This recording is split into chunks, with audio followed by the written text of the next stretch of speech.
안녕하세요. 캠베 생명과학 스판 생물 공부 함께하고 있는 이정민입니다. 자, 우리 지금 일반 생물학 파트 중에서 분류학과 관련된 내용을 정리하고 있는데요. 이 분류학 파트가 워낙에 다루는 생물종이 많기도 하고 각각의 생물종들에 대해서 자세한 얘기를 다루다 보니까 자꾸 학생들이 공부를 하다가 길을 잃어버리는 경우가 많아서 제가 중간중간에 우리 어디쯤 왔다라고 짚어드리고 있습니다. 자, 현재 우리 분류학 쪽에서 총 5개의 개에 해당하는 생물종들 중에 원핵 생물 정리했었고요. 원생 생물 정리했고, 지난 강에서 식물계 정리했었고, 자, 이제 남아있는 개는 균계와 동물계 2가지 남아있습니다. 자, 그리고 균계 같은 경우에는 사실은 이제 많은 분들이 이게 뭐 어떤 생물종이지라고 하는 것에 대해서 개념 잘 안 잡히시는 경우도 있고, 우리 박테리아 할 때 원핵 생물 할 때 균 얘기 한참 했던 것 같은데 끝난 거 아닌가? 약간 이런 개념으로 가지고 계신 분들이 많으실 것 같아요. 자, 그래서 일단 균계를 들어가시기 전에 일단은 용어 정리를 좀 해주실 필요가 있을 것 같은데, 이제 과학 공부하지 않은 일반적인 사람들 같은 경우에 주변에 있는 것들에 대해서 균이라고 일컫는 대상들이 상당히 많습니다. 그런데 사실은 생물학적으로 봤을 때는 그 균이야라고 이름이 붙어있는 것들이 조금 분류학적으로 봤을 때 다른 계통에 속하는 경우가 많아서 균에 대해 구분 좀 하셔야 되는데요. 자, 좀 전에 말씀드렸던 것처럼 박테리아라고 하는 그런 균들을 가리켜서 생물학에서는 세균이라고 해서 구분을 하게 되고요. 우리 원생 생물에 해당했었던 진핵 단세포 생물류들, 조류가 해당했던 그 생물종들 중에서 균이야, 남세균 같은 것들, 얘는 사실 이름이 남세균이라고 붙어있긴 하지만 이거 같은 경우에는 세균이 아니라 점균류 쪽으로 보시는 게 맞는 거죠. 그래서 원생 생물 중에서 균이야라고 이름이 붙어있다라고 하는 경우, 뭐 남세균 같은 경우는 시아노박테리아니까는 세균이 맞긴 맞겠지만 이 원생 생물에 해당하는 생물종들 중에서 균이야라는 명칭이 붙었던 것들은 점균류라고 해서 구분을 하시는 게 맞을 것 같습니다. 그렇다면 오늘 우리가 공부할 이 균류 같은 경우에는 흔히 여러분들 주변에 곰팡이라거나 내지는 버섯류가 사실은 이쪽에 속하거든요. 버섯이 겉에서 봤을 때는 식물처럼 보이실 텐데 사실 버섯 같은 경우는 잘 생각해 보시면 광합성 못합니다. 초록색이 아니기 때문에. 따라서 이 버섯과 곰팡이가 속하는 이 균류 같은 경우에는 진균류라고 해서 구분을 해주게 되어 있어요. 그래서 오늘 우리 31강에서는 그 진균류에 해당하는 균류들을 정리한다고 생각하시면 되시고요. 주변에 흔히 못 본다고 생각하실 텐데 가장 여러분 주변에 많이 퍼져 있는 생물종이기도 합니다.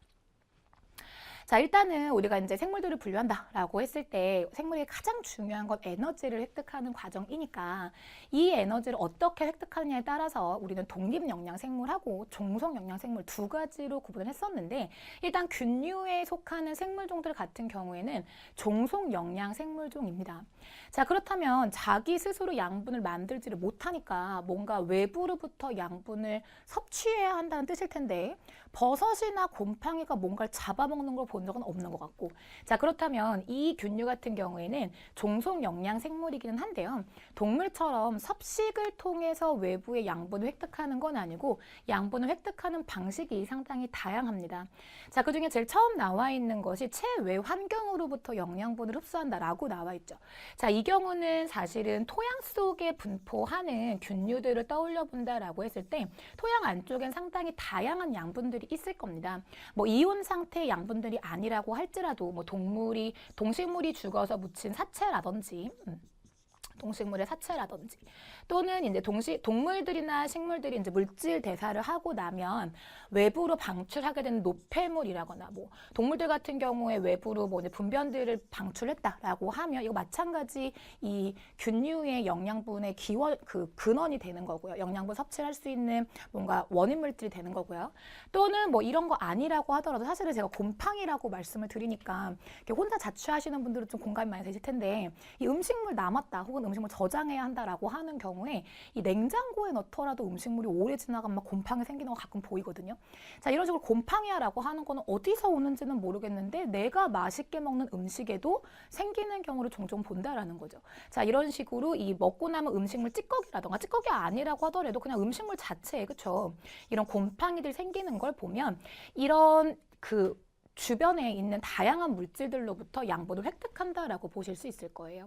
자, 그런데 이제 이런 것들로부터 양분을 획득한다. 우리 왜 딸기, 사과 이런 거 맛있는 건데 공기 중에 놔두면 곰팡이 생기잖아요. 그런데 딸기나 사과 같이 과일 종류 같은 경우에는 안쪽에 가지고 있는 단백질이나 당들이 복합 단백질이니까 이런 거로부터 양분을 획득하려면 동물 같은 경우는 소화기관이 있으니까 잘게 쪼개면 될 텐데 이 균류 같은 경우에는 이거를 분해해서 흡수를 해야 할 거니까 균류에서 발달되어 있는 효소가 가수분해 효소가 발달이 되어 있어서 외부로 이 효소를 방출하는 과정에서 주변에 있는 영양분들을 분해시킨 다음에 흡수하는 이러한 기작이 발달되어 있다라고 생각하시면 되시겠어요. 따라서 이 균류들이 영양분을 획득하는 방식은 체외 환경으로부터 영양분을 흡수를 하는데 그 영양분을 획득하는 범위가 상당히 넓다라고 말씀드릴 수 있겠고, 지금 두 번째 보이시는 세포벽 관통 요소라고 하는 거는 사실 여러분들 이제 35장 이후 쪽으로 가시면 식물생리학 파트를 들어가시게 될 겁니다. 식물생리라고 하는 건 식물의 구조부터 시작을 해서 식물들의 생활사를 다루시는 파트가 되실 텐데요. 자, 그 부분에서 뿌리 부분 공부하실 때 뿌리에서 특이적으로 발달되는 균근의 구조를 공부를 하실 거예요. 이 식물의 뿌리가 균과 공생을 하게 되면서 외부로부터 양분을 획득한다라고 하는 개념을 다루는 부분인데, 그 균근을 형성하는 이 균들이 바로 진균류들입니다. 토양 속에 존재하고 있는 균류라고 보시면 되시고요. 뒤에 가면 나오시겠지만 이 균근들 같은 경우에 이제 식물체 내부로 들어오는 과정에서 세포벽을 녹여가지고 식물체 내부로 침투를 하게 되고, 균류 같은 경우에는 식물로부터 광합성 결과 얻게 된 탄수화물들을 획득을 하고, 식물 같은 경우에는 균근으로 하여금 넓은 표면적으로 획득을 해가지고 양분을 흡수할 수 있는 면적을 확보하는 이런 식의 이제 공생 관계가 성립이 되는 거거든요. 따라서 이러한 균근 같은 경우에는 식물의 세포벽을 관통하는 효소를 가지고 있어서 세포벽의 성분이 되는 셀룰로스라거나 혹은 팩틴과 같은 당단백질로부터 양분을 획득을 하게 되고, 그때 필요한 효소가 균들이 영양분을 획득하는 데 도움이 될 것이다 라고 해서 지금 항목에 포함이 되어 있습니다.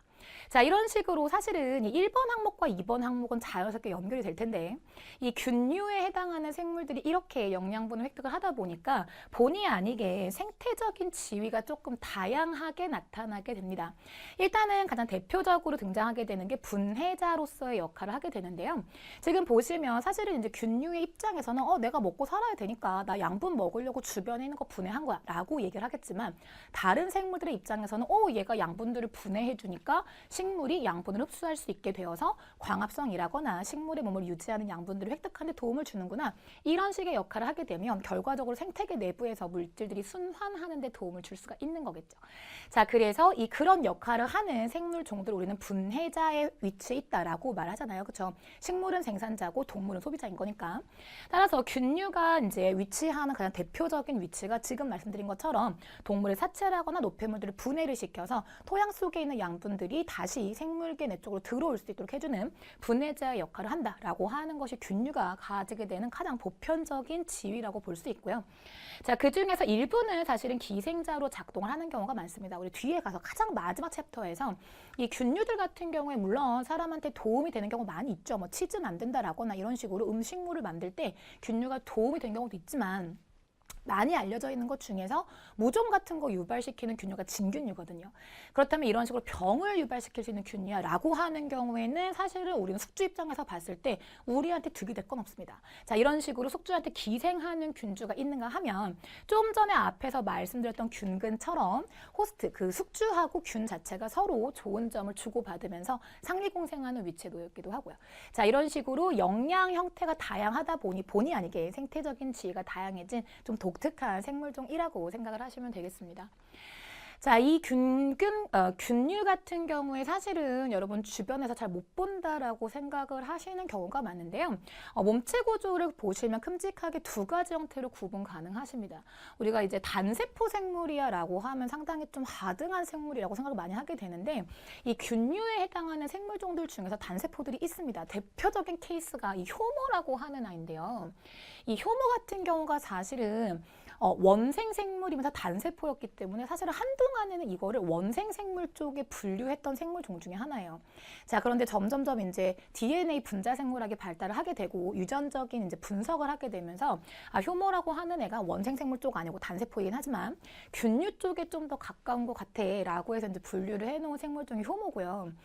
여러분들 많은 분들이 효모라고 하는 게 어떤 생물의 이름이라고 생각을 하시는데, 효모라는 이름을 가지고 있는 생물은 없습니다, 여러분들. 자, 효모도 어떤 생물 종의 하나고요. 효모종에 해당하는 생물종이 대략 한 70에서 100종 정도가 현재 발견돼 있다고 생각하시면 되거든요.